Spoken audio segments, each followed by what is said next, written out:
Cinema 8 நிகழ்ச்சிக்கு வரவேற்கிறோம். ஒவ்வொரு வாரமும் தமிழ் சினிமால ஏராளமான திரைப்படங்கள் வெளிவருது. நிறைய திரைப்படங்கள் நம்மளை சந்தோஷப்படுத்தினாலும் வெகு சில திரைப்படங்கள் மட்டும்தான் நம்மளை யோசிக்கவும் வைக்குது, சிந்திக்கவும் வைக்குது. அந்த வகையில வித்தியாசமான திரைக்கதையோட வெகுஜன அரசியல் பேசுற ரொம்பவே எதிர்பார்ப்புக்கு மத்தியில உருவாக்கி இருக்கிற ஜோக்கர் படத்தை பத்தி பேசுறதுக்காக நம்மோட படக்குழுவினர் இணைஞ்சிருக்காங்க. முதல்ல இயக்குனர் ராஜமுருகன்ட்ட பேசலாம். எப்படி இருக்கு படம் ரிலீஸ் ஆக போகுது, அந்த ஃபீல் எப்படி இருக்கு? ஒரு எப்படி இந்த படம் எப்படி ரிசீவ் ஆகும் அப்படிங்கிற ஒரு பயம் இருக்குது. அது வழக்கமாக எல்லாருக்கும் இருக்கக்கூடிய ஒரு பதட்டம். அதை தாண்டி நம்ம நினச்ச விஷயத்த ஒரு ஃபிலிமாக எடுத்திருக்கோம் அப்படிங்கிற ஒரு சந்தோஷம் இருக்குது. ஆக்சுவலி ஜோக்கர் நமக்கு என்ன சொல்கிறதுக்காக வந்திருக்காரு? யார் ஜோக்கர் அப்படிங்கிறது தான் இந்த படம் சொல்ல வர்றது. என்னென்னா, ஏன் ஜோக்கர் இந்த படத்துக்கு டைட்டில் அப்படின்னா, இன்றைக்கி கான்டெம்பரரியாக இந்தியா முழுக்க ஒரு விஷயம் இருக்குது. என்னென்னா, சீரியஸான விஷயங்கள் எல்லாத்தையுமே நம்ம காமெடியாக பார்க்க பழகிட்டோம். காமெடியான விஷயத்தையெல்லாம் சீரியஸாக பார்க்குறோம். ஸோ இந்த முரண்பாடு இருக்கு இல்லையா, அதை பற்றி பேசுகிற ஒரு படம். அதனால தான் இந்த படத்துக்கு ஜோக்கர். இந்த படம் முடிந்த பிறகு இந்த ஜோக்கர் யார் அப்படிங்கிறதுக்கான ஒரு கேள்வி உங்களுக்கு, கேள்விக்கான பதிலும் சில கேள்விகளும் உங்களுக்கு கிடைக்கும்னு நான் நம்புகிறேன். குக்கு படம் பார்த்திங்கன்னா ஒரு மென்மையான, ஒரு அழகான ஒரு காதல் கதையை சொல்கிற மாதிரி இருந்தது. ஸோ அடுத்த படமே பார்த்திங்கன்னா அப்படியே முற்றிலும் மாறுபட்ட ஒரு திரைக்கதை. எப்படி இந்த திரைக்கதை உங்களுக்கு உருவாச்சு? இதுக்கு என்ன ஒரு ரீசன் இருக்குது? குக்கு முழுக்க முழுக்க ஒரு காதலை சொல்கிற ஒரு படம். அது நான் விகடனில் பத்திரிகையாளனாக இருந்தப்போ சந்தித்த விஷுவலி சேலஞ்சு நண்பர்களை பற்றிய கதை. அவர்களிடமிருந்து நான் எடுத்த ஒரு கதை. இந்த படமும் அதே மாதிரியான ஒரு ட்ரூ ஈவெண்ட்டு தான். நான் பார்த்த ஒரு மனிதரிடமிருந்து அப்புறம் வெவ்வேறு கிளை கதைகள், அதுவும் அங்கங்கே பார்த்த சம்பவங்கள், அப்படியான ஒரு தொகுப்பு தான் இந்த ஜோக்கர் படமும். பட் இந்த படம் ஏன் இந்த படம் ரெண்டாவது படமா அப்படின்னா, இது ரொம்ப நாளாகவே மைண்டுக்குள்ளே இருந்த ஒரு விஷயம். மக்களுக்கான அரசியலை பேசணுங்கிறது தான் என்னுடைய ஒரு படைப்பு நோக்கமாக இருந்துக்கிட்டே இருக்குது. நான் பத்திரிகையில் இருந்தப்பையும் சரி, வெவ்வேறு சினிமா எடுக்கும்போதும் சரி, குக்கூலே பார்த்தீங்கன்னா நீங்கள் அது ஒரு காதல் கதையாக இருந்தால் கூட அந்த படம் முழுக்க அங்கங்கே ஒரு பொலிட்டிக்கலான ஒரு மூவ் இருக்கும், சின்னதான ஒரு இது இருக்கும். ஸோ முழுக்க நாம் நினைக்கக்கூடிய ஒரு அரசியலை பேசணுங்கிறது எனக்கு ரொம்ப நாளாகவே, இன்னும் இது புதுசு கிடையாது. வெவ்வேறு வடிவங்களை நான் அதை தொடர்ந்து பண்ணிக்கிட்டு இருக்கேன். சினிமாவில் அதை இப்போ பண்ணுறேன். ஸோ அதுதான் இது. ஸோ நான் ஏற்கனவே இருந்த ஒரு கதையை குக்கு முடித்த பிறகு இந்தியா முழுக்க ஒரு ட்ராவல் ஒன்று பண்ணேன். அந்த ட்ராவலில் கிடைச்ச நிறைய விஷயங்களை சேர்த்து இப்படி ஒரு படம் உடனே பண்ணணுங்கிற ஒரு அர்ஜி கிரியேட் ஆணுச்சு. ஸோ அதுதான் ஜோக்கர். பொதுவாக பார்த்தீங்கன்னா நம்ம தமிழ் சினிமாவில் கதை களமாக பார்த்தீங்கன்னா மதுரையும் தஞ்சாவூர் தான் அதிகமாக இருக்கும். ஆனால் இந்த படத்தில் வித்தியாசமாக தருமபுரி கதைக்களமாக அமைய என்ன காரணம்? அதுக்கு பின்னாடி என்ன ரீசன் இருக்குது? இந்த படம் இந்தியாவின் எந்த கிராமத்தில் வேணாலும் நடக்கலாம். ஒரு இண்டியனைஸ்டான ஒரு ஃபிலிம் தான். தருமபுரி எதுக்கு அப்படின்னா, நான் ஒரு இந்தியாவின் ஒரு கிராமத்தை, ஒரு பகுதியை ரெப்ரசன்ட் பண்ண விரும்புகிறேன். ஏன் தருமபுரின்னா, தமிழ்நாட்டில் பொருளாதார ரீதியாக, சாதிய வன்முறை ரீதியாக, இயற்கை வளங்கள் சுரண்டப்படுற அளவில் மிகவும் பின்தங்கிய மாவட்டமாக தருமபுரி இருக்குது. ஸோ அதை நான் ரெப்ரசன்ட் பண்ண விரும்பினேன். ஸோ அதுக்காக தான் தருமபுரி. பொதுவாகவே இந்த படத்தை, ஜோக்கர் படத்தை பொறுத்த வரைக்கும் நீங்கள் கதாநாயகர் நாயகியான தேர்வு ரொம்ப நாட்கள் எடுத்துக்கிட்டீங்க அப்படின்னு நாங்கள் கேள்விப்பட்டோம். ஸோ கடைசியாக நம்மளுடைய ரம்யாவையும் காயத்ரியும் எப்படி ஃபிக்ஸ் பண்ணீங்க? உங்களுக்கு எப்படி இந்த சான்ஸ் கிடைச்சிது? எனக்கு பாலாஜி சக்திவேல் சாரோட மூவி ஆடிஷன் போயிருந்தேன், ராரா ராஜசேகர். அதை இப்போது செலக்ட் ஆனேன். பட் வேறு சில ரீசன்ஸ்னால பண்ண முடியல. அவரோட associate director Vijay Balaji sir தான் எனக்கு ஜோக்கர் டீமை இன்ட்ரடியூஸ் பண்ணாங்க. அதுக்கப்புறம் லுக் டெஸ்ட், ஆடிஷன், அதுக்கப்புறமா தான் ஃபைனலைஸ் ஆச்சு. உங்களுக்கு அந்த ஷூட்டிங் ஸ்பாட்லாம் எப்படி இருக்கும்? ஏன்னா படம் பார்த்தீங்கன்னா ட்ரெய்லர் பார்க்கும்போது கொஞ்சம் ராவாக இருக்க மாதிரி இருக்குது. ஷூட்டிங் ஸ்பாட்லாம் எப்படி இருக்கும்? ஜாலியாக இருக்குமா? அந்த எக்ஸ்பீரியன்ஸ்லாம் எப்படி இருந்துச்சு? ஷூட்டிங் ஸ்பாட்டில் ரொம்பவே ஜாலியாக இருக்கும். ஏன்னா டைரக்டராக இருக்கட்டும், இல்லை செடியன் சார் கேமராமேன் அவராக இருக்கட்டும், சோமு சாராக இருக்கட்டும், எல்லாருமே பயங்கர ஜோவியல் கேரக்டர். ரொம்ப presence of mind, sense of humour உண்டு. டக்குன்னு சிரிக்காமல் காமெடி பண்ணிட்டு போயிடுவாங்க, நம்ம உட்காந்து சிரிச்சிட்டு இருக்கணும். அதனால் சீரியஸ் சீன் பண்ணும்போது கூட எங்களுக்கு மைண்ட் ரொம்ப ரிலாக்ஸ்டாக தான் இருந்தது. நாங்கள் ஜாலியாக தான். உங்ககிட்ட ஒரு கொஸ்டின். படத்தில் அந்த ட்ரெய்லர்லேயே நாங்கள் பார்த்தோம் வசனங்கள், டாய்லெட்லேருந்து ஆரம்பித்து ஹாஸ்பிட்டல்ஸ் வரைக்கும் நிறைய அரசியல் சார்ந்த விஷயங்களை படம் ட்ரெய்லர்லேயே எங்களால் நிறைய தெரிஞ்சுக்க முடிஞ்சுது. ஸோ இந்த படத்தை பார்த்ததுக்கப்புறம் சென்சார் போர்டு எப்படி ரியாக்ட் பண்ணாங்க? அவங்களோட ரியாக்ஷன் எப்படி இருந்தது? ரொம்ப பாசிட்டிவாக இருந்தது. ஏன்னா அந்த கதையை எழுதும் போதும் எடுக்கும் போதும் ஒரு சின்ன ஒரு பதட்டம் இருந்துகிட்டு இருந்தது சென்சார் பற்றி. தயாரிப்பாளர்கள் கிடைச்சது ரொம்ப பெரிய விஷயம். இந்த படத்துக்கு ட்ரீம் வாரியர்ஸ், எஸ்ஆர் பிரபு, பிரகாஷ் சார், அவங்க முழு சுதந்திரம் கொடுத்தாங்க. இந்த படத்தை நீங்கள் நினைக்கிற மாதிரி எடுங்க, ஸ்கிரிப்ட் லெவல்லேருந்தே சொல்லப்போனால் இன்னும் காம்ப்ரமைஸ் பண்ணாமல் சில விஷயங்கள் எழுதுங்கன்னு அவங்க தான் அதை சொன்னது. ஸோ சென்சார் என்ன மாதிரி இதை அணுகுங்கிறது தான் ரொம்ப முக்கியமான ஒரு இது விஷயமா என் மைண்டில் இருந்துக்கிட்டே இருந்தது. பட் சென்சாரில் ரொம்ப பாசிட்டிவாக அப்ரோச் பண்ணாங்க. படம் பார்த்துட்டு சர்டிஃபிகேட் கொடுத்துட்டு ரொம்ப நல்ல படம் அப்படின்னு பாராட்டினாங்க. ஸோ எப்படி சென்சார் பற்றின விமர்சனங்கள் வருது இல்லையா, ஒரு படத்தில் சில விஷயங்கள் நடக்கும்போது சென்சார் பற்றிய விமர்சனங்களை நம்ம வெளிப்படுத்துகிறோம், அதே மாதிரி இப்படியான விஷயங்கள் நடக்கும்போது அவங்கள அப்ரிஷியேட் பண்ணணும்னு நினைக்கிறேன். ஸோ இந்த படத்திற்கு கிடைத்த சர்டிஃபிகேட் அப்படிங்கிறது கருத்து சுதந்திரத்துக்கு கிடைத்த இன்னொரு நம்பிக்கையாக நான் பார்க்குறேன். ஸோ சென்சாருக்கு நன்றி. நிச்சயமா சார். இந்த படத்தை பொறுத்த வரைக்கும் எலெக்ஷன் சமயத்தில் ரிலீஸ் ஆகிறதா ஒரு டாக் இருந்தது, ஒரு பரபரப்பு கிரியேட் பண்ணுச்சு. ஏன்னா ட்ரெய்லரே பார்த்தீங்கன்னா மக்கள் மத்தியில் பயங்கர ரீச். ஸோ எலெக்ஷன் சமயத்தில் ரிலீஸ் ஆகும் அப்படின்னு சொல்லிட்டு எல்லாருமே எதிர்பார்த்தாங்க.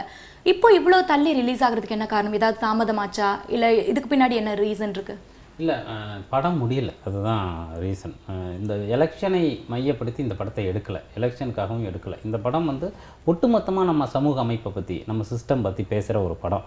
அதனால் எலெக்ஷன் டைமில் என்னங்க சார் சட்டம்ங்கிற அந்த பாட்டு ரிலீஸ் பண்ணதுனால அது ரிலேட் ஆகிடுச்சு எலெக்ஷனோட. பட் படம் கம்ப்ளீட் ஆகலை. ஸோ சொல்லப்போனால் கரெக்டாக இந்த டைமில் தான் அது கம்ப்ளீட் பண்ணோம். சுதந்திர தினத்துக்கு இந்த படம் வர்றது தான் ரொம்ப பொருத்தமான விஷயம். ஏன்னா இந்த படம் பேசுகிற விஷயம் சுதந்திரம் அடைந்து இந்தியா இத்தனை வருடங்களுக்கு பிறகு எந்த ஒரு இடத்தை அடைஞ்சிருக்குங்கிறத ஒரு எளிமையாக அதோடைய ஒரு பகுதியை பேசுகிற ஒரு படம்.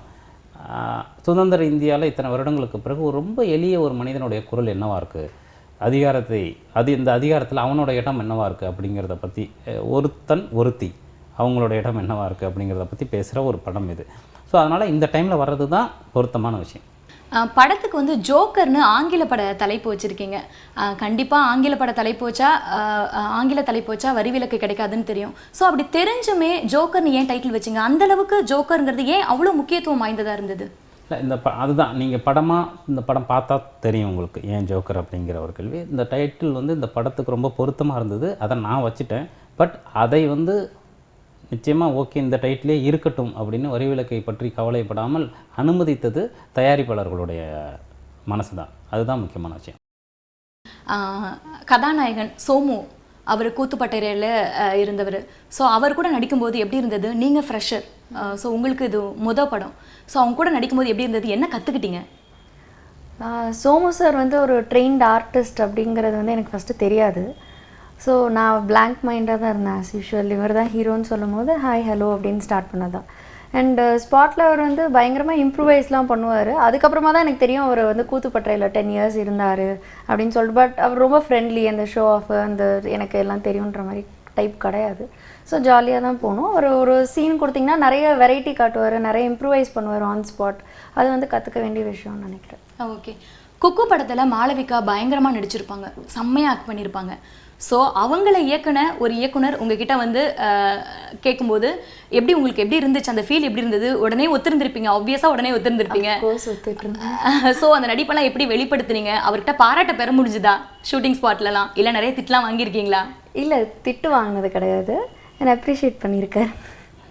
இல்லை, ரொம்ப இயல்பான ஒரு நடிப்பை ரம்யாவும் சரி காயத்ரியும் சரி 2 பேருமே நான் இந்த படத்தில் ஒரு நல்ல 2 ஆர்டிஸ்ட்டு, ஃபீமேல் ஆர்டிஸ்ட் தமிழுக்கு கிடச்சிருக்காங்க அப்படின்னு நிச்சயமாக சொல்லுவேன். Okay sir. உங்களுடைய படத்தில் இன்னொரு தனித்துவமான விஷயம்னா காஸ்டிங்னு சொல்லலாம். கதாநாயகன் கதாநாயகி தேர்வு, குக்கு படத்துலையா இருக்கட்டும் இந்த படத்துலையா இருக்கட்டும், தேர்வு இவங்களுடைய தேர்வு பார்த்திங்கன்னா வித்தியாசமாக இருக்குது. ஸோ ஹீரோவை எடுத்துக்கிட்டா சோமுவை பொறுத்த வரைக்கும் அவரை எப்படி இந்த கதாபாத்திரத்தில் நீங்கள் பொருத்தி பார்த்தீங்க? ஃபஸ்ட்டு அதை சொல்கிறதுக்கு ஒரு லீடு ஒன்று சொல்லணும்னு நினைக்கிறேன். இந்த படம் முதல்ல நான் எப்போவுமே இந்த மாதிரி ஸ்கிரிப்ட் எழுதும்போது ஆர்டிஸ்ட்டுங்கிறது ரொம்ப முக்கியம் இந்த படத்துக்கு. நாட் ஓன்லி லீட் ரோல்ஸ், சின்ன சின்ன ஆர்டிஸ்ட்டு கூட ரொம்ப முக்கியம். ஏன்னா இந்த படத்துடைய நம்பகத்தன்மையை உருவாக்கணும் அப்படின்னா நீங்கள் அதை ரொம்ப முக்கியமாக பண்ணி ஆகணும். அதனால் இந்த படத்தில் நடித்த ஒரு 4-5 பேர்களை தவிர மற்ற எல்லாருமே தருமபுரியை சேர்ந்தவங்க. அதில் குறிப்பாக ஒரு போலீஸ் கேரக்டர் ஒருத்தர் நடிச்சிருப்பார், நீங்கள் படம் பார்த்தா தெரியும். அவர் ரியலாகவே இன்ஸ்பெக்டர். நீங்கள் ஊருக்காரங்களே நடிக்க வச்சதுக்கு பின்னாடி தான் காரணம் இருக்கா? எதுக்காக அந்த ஊரில் இருக்க மக்கள் அப்படியே யதார்த்தத்துக்காக நடிக்க வச்சீங்களா? இல்லை, அது உண்மைத்தன்மைக்கு தான். உண்மை அதான் சொல்கிறேன். ஒரு போலீஸ் கேரக்டர், ஒரு ரியலாக ஒரு போலீஸ், அவர் ஒரு 6 மாதம் தான் அவர் ரிட்டையர்மெண்ட் ஆகி, ஸோ அவரை நடிக்க வச்சுருக்கோம்.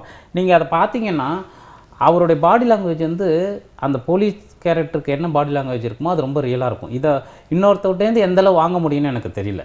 அதே மாதிரி அரசியல்வாதியாக ஒருத்தர் நடிச்சிருப்பார், அவர் ஒரிஜினலாகவே அந்த ஒரு முக்கியமான கட்சியை சேர்ந்த அரசியல்வாதி. இப்படி படத்தில் நிறைய பேர் பார்த்திங்கன்னா அதே ரிலேட்டடான ஆட்களையே நடிக்க வச்சுருக்கோம். அதில் ஒரு உண்மைத்தன்மை இருக்கும். அது மாதிரி அந்த உண்மைத்தன்மை வேணும் அப்படிங்கிற ஒரு தேடலில் தான் சோமு கிடச்சிது. எனக்கு ஸ்கிரிப்ட் எழுதும்போது இவங்க தான் ஆர்டிஸ்ட்டு, அவங்க ஆர்டிஸ்ட்டுன்னு மைண்ட்லலாம் வச்சு எழுதுகிற பழக்கம் கிடையாது. ஏன்னா நம்ம பார்த்த கேரக்டர்களை நினச்சி எழுதுறதுனால அதுதான் எழுதுவோம். எழுதி முடித்த பிறகு இது யார் அப்படின்னு யோசிக்கும்போது சோமுவை பார்க்க திருவண்ணாமலை போயிருந்தேன். வேறு ஒரு கேரக்டர் இந்த ஃபிலிமில் பண்ணுறதுக்காக போயிருந்தப்போ அவர் ஸ்கிரிப்ட் ஃபுல்லாக படித்து முடிச்சுட்டு ரொம்ப நல்லாயிருக்கு, நீங்கள் சொல்கிற கேரக்டர் நான் நடிக்கிறேன், பட் ஆனால் அந்த லீட் ரோல் மன்னர் மன்னன் கேரக்டர் வந்து ரொம்ப இம்ப்ரெசிவாக இருக்குது, நான் பண்ணுறதுக்கு ரொம்ப விருப்பமாக இருக்கேன், நீங்கள் ஆடிஷன் பண்ணி பாருங்கள், உங்களுக்கு ஓகேன்னா பண்ணலாம், இல்லைனா வேணான்னு சொல்லலாம் அப்படின்னு சொன்னார். ஸோ அப்புறம் ஒரு 1 hour அவரோட அந்த மீட்டிங் வந்து ரொம்ப நல்லா இருந்தது. அந்த மன்னர் மன்னன் கேரக்டருக்கான ஒரு அந்த இதெல்லாம் அவர்கிட்ட இருந்தது. ஸோ அதனால் வந்துட்டு 2 நாள் யோசிச்சுட்டு டக்குன்னு அவரை கூப்பிட்டு ரிஹர்ஸ் பண்ணேன். ரொம்ப பவர்ஃபுல் பெர்ஃபார்மர் சோமு பொறுத்த வரைக்கும். டக்குன்னு இன்வால்வ் ஆகி உள்ளே போயிடுவார். ஸோ எனக்கு அது ரொம்ப பிடிச்சிருந்தது. டக்குன்னு அன்றைக்கி டிசைட் பண்ணேன், ப்ரொடியூசர்கிட்ட சொன்னேன். அவங்கள பொறுத்த வரைக்கும் ஓகே இது ராஜமுருகன் ஃபிலிம், அதுக்கு நீங்கள் என்னன்னாலும் உங்களுக்கு என்ன விருப்பமோ அதை பண்ணிக்கிங்க அப்படின்ட்டாங்க. ஸோ அப்படி தான் சோமு வந்தார். படம் பார்க்கும்போது அதுக்கான முழு நியாயத்தை சோமு பண்ணியிருக்காரு. படத்தோட டைட்டில் ஜோக்கர், ஆனால் படத்தில் லீட் ரோல் கதாபாத்திரம் பேர் மன்னர் மன்னன். ஸோ இது ரெண்டும் முரண்பாடாக இருக்குது, இதை எப்படி பொருத்தி பார்க்குறது? அதான் ஃபிலிம். அது ஏன் மன்னர் மன்னன்னா எல்லோரும் இந்நாட்டு மன்னர்னு சொல்லுவாங்கள்ல.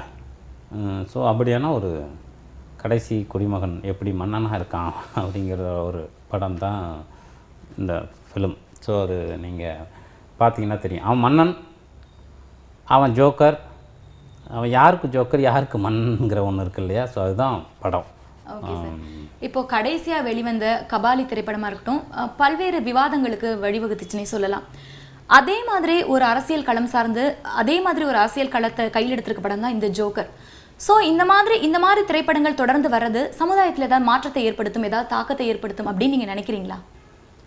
இல்லை, ஒரு அப்படி மாற்றத்தை ஏற்படுத்தும் அப்படிங்கிறதோட இந்த படத்தை எடுக்கிறது இல்லை. அதுக்கான விருப்பங்களோடு எடுக்கிறது தான். பட் அதை வந்து ஒரு படைப்பாளி சொல்ல முடியாது. அதை பார்க்குறவங்க தான் முடிவு பண்ணணும். ஒரு படைப்பை எடுக்கிறது மட்டும்தான் படைப்பாளியோட வேலை. அதை பார்க்குறவங்க தான் நிச்சயமாக முடிவு பண்ணணும். ஸோ அது இன்னொன்று, ஃபிலிமில் இந்த மாதிரியான விஷயங்கள் வந்து நிறைய பேர் சேர்ந்து செய்ய வேண்டிய ஒரு விஷயம். இப்போ வந்து அதுக்கான விஷயங்கள் நிறையா உருவாகிருக்கு தமிழில். நீங்கள் சொன்ன மாதிரி தொடர்ந்து வந்து அந்த விஷயங்களை வந்து ரஞ்சித்து, வினோத், சதுரங்க வேட்டை வினோத், குற்றம் கடிதல் பிரம்மா, மணிகண்டன், காக்கா முட்டை மணிகண்டன், இப்படி நிறைய பேர் வந்து பொலிட்டிக்கலான பார்வையோடு வர்றாங்க. ஸோ இது தொடர்ந்து நடந்துக்கிட்டே இருக்குது. அப்படி தொடர்ந்து இது நடக்கும்போது நிச்சயமாக ஒரு சேஞ்ச் நடக்கும். படத்தோட இன்னொரு பெரிய பேக் போன் அப்படின்னு பார்த்தீங்கன்னா, எல்லா படத்துக்குமே பொதுவாக இசை ரொம்பவே முக்கியம். அதுவும் ஜோக்கர் படத்தில் பாடல்கள்லாம் பயங்கரமாக ரீச் ஆகிருக்கு. ஸோ முதல் படத்துக்கு குக்கு படத்தில் சந்தோஷ் நாராயணன் இசையமைச்சிருந்தார். இந்த படத்துக்கு ஷான் ரோல்டன். ஸோ ஏன் இவரை நீங்கள் சூஸ் பண்ணீங்க? இசை வந்து பயங்கரமாக வந்திருக்கு. உங்களோட இந்த கெமிஸ்ட்ரி எப்படி ஒர்க் அவுட் ஆகிருக்கு? அதாவது ராஜமுருகன், அகெயின் யுகபாரதி, புதுசாக ஷான் ரோல்டன், இந்த கெமிஸ்ட்ரி எப்படி ஒர்க் அவுட் ஆகிருக்கு படத்தில்? இல்லை, ரொம்ப நல்லா இருக்குது. நான் ஷான் வந்து எனக்கு நல்ல நண்பன். எனக்கு சந்தோஷ் வீட்டிலேருந்தே பழக்கம், குக்கு டைம்லேருந்தே. ஸோ ஷான்கிட்ட வந்து ரொம்ப நம்முடைய ஃபோக் மியூசிக்கை ஒரு வேர்ல்டுக்கு எடுத்துகிட்டு போகிற தன்மை ஒன்று இருக்குது. அவர் பொதுவாக மொதல் படம் பயங்கர ஹிட், குக்குவோட சாங்ஸ் வந்து பயங்கர ரீச். அப்படி இருக்கும்போது அவரோட ட்ராவல் பண்ணாமல், சந்தோஷ் நாராயண் கூட ட்ராவல் பண்ணாமல் புதுசாக ஷான் ரோல்டன் கிட்ட போகிறதுக்கு என்ன காரணம்?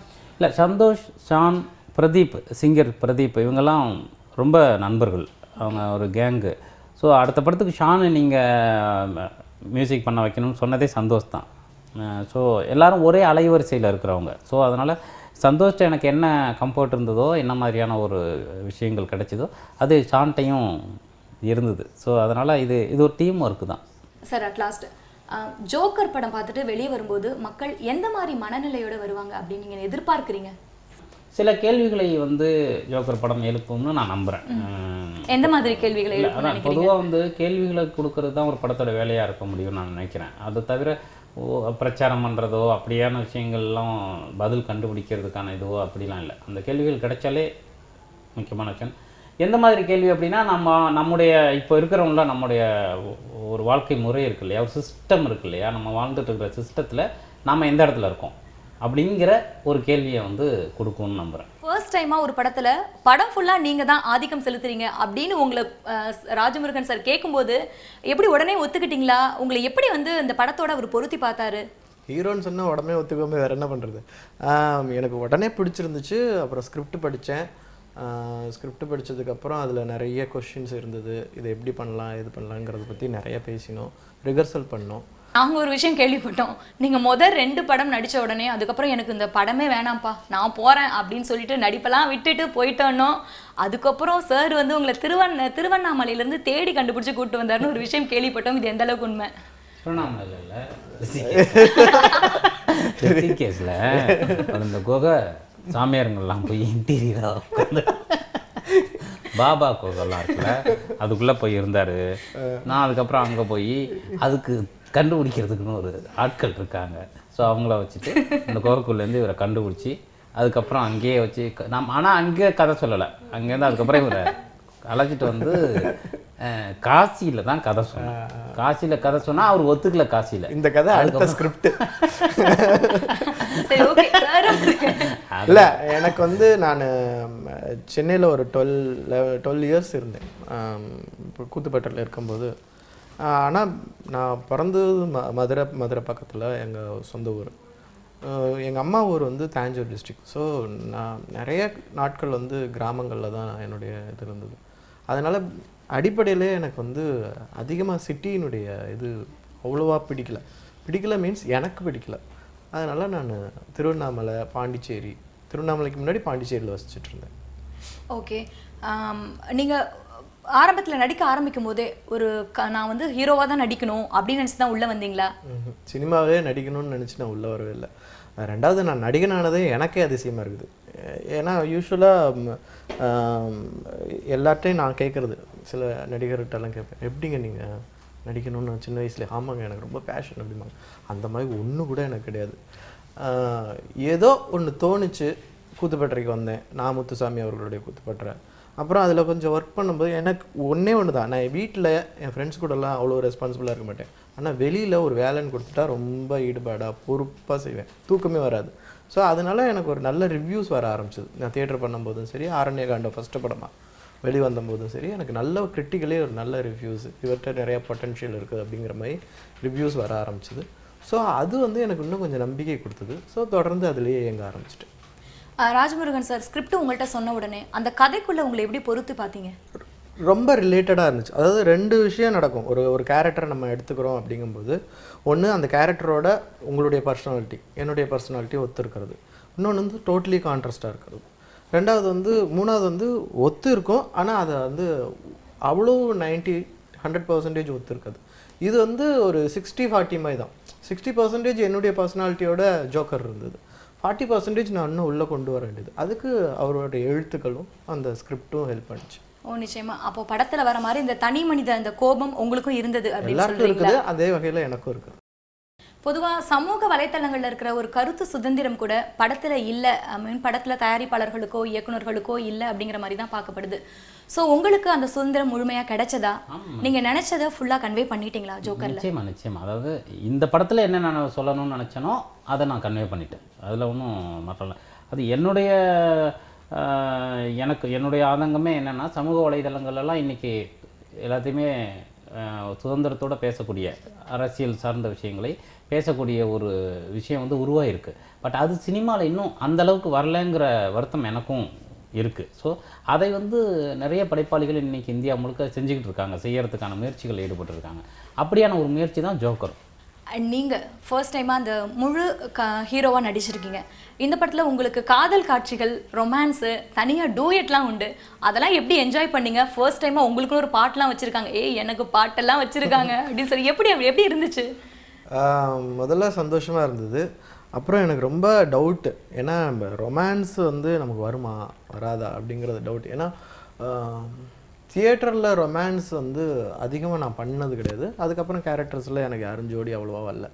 அதனால் எனக்கு ரொம்ப தன்னம்பிக்கை அந்த ரொமான்ஸ் போர்ஷனில் கம்மியாக இருந்துச்சு. ஆனால் படம் முடிஞ்சு பார்த்தா தன்னம்பிக்கை கம்மியாக இருந்தே இவ்வளோ ரொமான்ஸா அப்படிங்கிற அளவுக்கு உங்களுக்குள்ள ஒரு ரொமான்ஸ் ஊறி இருந்திருக்கு, அது இந்த படத்துல அப்படியே வெளிப்பட்டுருச்சுன்னு சொல்றீங்களா? எனக்குள்ளேன்னு இல்லை, எல்லாருக்குள்ளேயும் ரொமான்ஸ் இருக்குது. இந்த படத்துக்கு தக்க ரொமான்ஸை நான் கரெக்டாக பண்ணியிருக்கேன்னு நம்புகிறேன். காயத்ரி, உங்களுக்கு இந்த ஜோக்கர் படம் ஃபர்ஸ்ட் படமா? நீங்க எப்போ திரைத்துறைக்கு வந்தீங்க? ஜோக்கர் வந்து ஆக்சுவலி என்னுடைய 2வது படம். ஃபர்ஸ்ட் மூவி வந்து மேற்கு தொடர்ச்சி மலை, அது விஜய் சேதுபதி சார் ப்ரொடியூஸ் பண்ணி லெனின் பாரதி சார் டிரெக்ட் பண்ண மூவி. ஸோ அந்த படம் பார்த்து தான் என்ன ஜோக்கருக்கு காஸ்ட் பண்ணாங்க. இந்த படத்துல ஜோக்கர்ல ஏற்கனவே இன்னொரு ஹீரோயின் இருக்காங்க, ரம்யா. ஸோ ஆல்ரெடி இன்னொரு ஹீரோயின் இருக்கும்போது எப்படி நீங்க ஒத்துக்கிட்டீங்க? ஃபர்ஸ்ட் அது அந்த ஒரு தாட்டே எனக்கு இருக்கல. Firstly because Rajamurugan sir's movie. So கண்டிப்பாக இந்த ஒரு ஆப்பர்ச்சுனிட்டி கிடைக்கிறது வந்து ரொம்ப டிஃபிகல்ட். அதுவும் என் ஃபர்ஸ்ட் மூவி இன்னும் ரிலீஸ் ஆகலை. ஸோ செகண்ட் மூவியே வந்து ராஜமுருகன் சார் மாதிரி ரொம்ப வெரி அமேசிங் டிரெக்டர். ஸோ அவங்க மூவியில் நடிக்கிறது வந்து I thought it was I feel it as a blessing. So அதனால் ஐ டென்ட் திங்க் அபவுட் இட். முழுக்க முழுக்க கிராமத்து பின்னணியில் எடுத்த கதை எப்படி இருந்தது?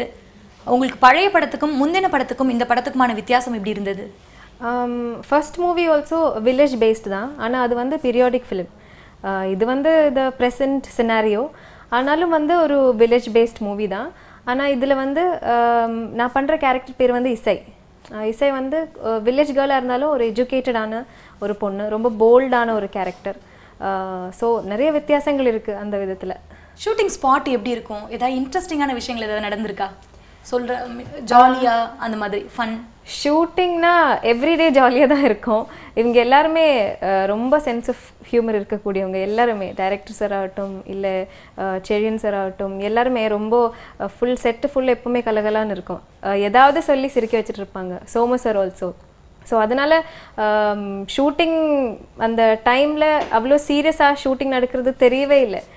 ரொம்ப ஃபன்னியாக ஜாலியாக it went on very fast. எழுத்தாளர் ராஜமுருகனுக்கு இருந்த சுதந்திரம் இயக்குனர் ராஜமுருகனுக்கு இருந்ததா? இருக்குது நிச்சயமாக. ஏன்னா நான் வந்து எழுதுறது வேறு, சினிமா எடுக்கிறது வேறு, அப்படி இல்லையே. நான் என்ன எழுதுனோ அதே ஃபீல் ஆஃப் சினிமா தான் எடுத்துக்கிட்டு இருக்கேன். அதனால் நிச்சயமாக அந்த சுதந்திரம் இருக்குது. என்ன அப்படின்னா எழுத்தாளருங்கிறதுக்கு கற்பனை ரொம்ப அதிகம். அது நீங்கள் எவ்வளோ வேணாலும் பேசிக்காகவே அப்படியான கிராஃப்டில் சில விஷயங்கள் இருக்குது. ஸோ எழுத்து கிராஃப்டில் வந்து நம்ம நினச்ச எல்லாத்தையுமே பேசிட முடியும். சினிமாக்குள்ளே அதுக்கான சில ரெஸ்ட்ரிக்ஷன் இருக்குது. நான் சொல்கிறது ஒரு ப்ராக்டிக்கலாக சொல்கிறேன், ஒரு செயல்படுத்துறதில்ல. ஸோ அப்படி வந்துட்டு அதுக்குள்ளே வந்து இருக்கிற கற்பனைகளை இதில் கொஞ்சம் கட்டுப்படுத்தணும், கரெக்டாக அந்த கட்டத்துக்குள்ளே ஒர்க் பண்ணணும். மற்றபடி கருத்து ரீதியாக எல்லா சுதந்திரமும் இருக்குது. இப்போ இருக்கிற பொலிட்டிக்கல் சிச்சுவேஷன்ஸில் ஒரு முழுக்க முழுக்க பொலிட்டிக்கல் சட்டையர் ஃபிலிம் எடுக்க முடியுமா? அது எந்த அளவுக்கு சாத்தியம்? நிச்சயமாக எடுக்க முடியும். அது எடுக்க முடியும் அப்படிங்கிறது எப்படின்னா, நமக்கு அந்த சுதந்திரம் வந்து ஒவ்வொரு படியாக நடந்துக்கிட்டே இருக்குது. நமக்கு முன்னாடி இந்த டைரக்டர்ஸ் ஒன்று பண்ணியிருக்காங்க, அதுக்கு அடுத்த கட்டமாக இன்னொன்று நடந்திருக்கு. இப்போ அதோடைய அடுத்த கட்டமாக இன்னும் கொஞ்சம் சுதந்திரமாக பேசுகிறதுக்கான ஸ்பேஸ் உருவாகியிருக்கு. ஸோ இந்தியா முழுக்கவே உருவாகிருக்கு. ஒரு ஃபன்ட்ரை இருக்கட்டும், சைரட் இருக்கட்டும், கோர்ட் இருக்கட்டும், இந்த மாதிரி இந்தியா முழுக்க நல்ல நல்ல ஃபிலிம்ஸ், பொலிட்டிக்கல் ஃபிலிம்ஸ் வந்துக்கிட்டு இருக்குது. ஸோ அதுக்கான ஸ்பேஸ் உருவாகிருக்கு, இன்னும் உருவாகணும். அதுவும் இன்னும் நடக்கும்னு நம்புகிறேன் நான். இன்னைக்கு நம்ம ஜோக்கர் பட குழுவினரோட நிறைய விஷயங்களை ஷூட்டிங் ஸ்பாட்டில் நடந்ததாக இருக்கட்டும், நிறைய விஷயங்களை அவங்க ஷேர் பண்ணிக்கிட்டாங்க. மீண்டும் மற்றும் ஒரு நிகழ்ச்சியில் சந்திக்கலாம். இணைந்திருங்கள். இது நியூஸ் 18 தமிழ்நாடு.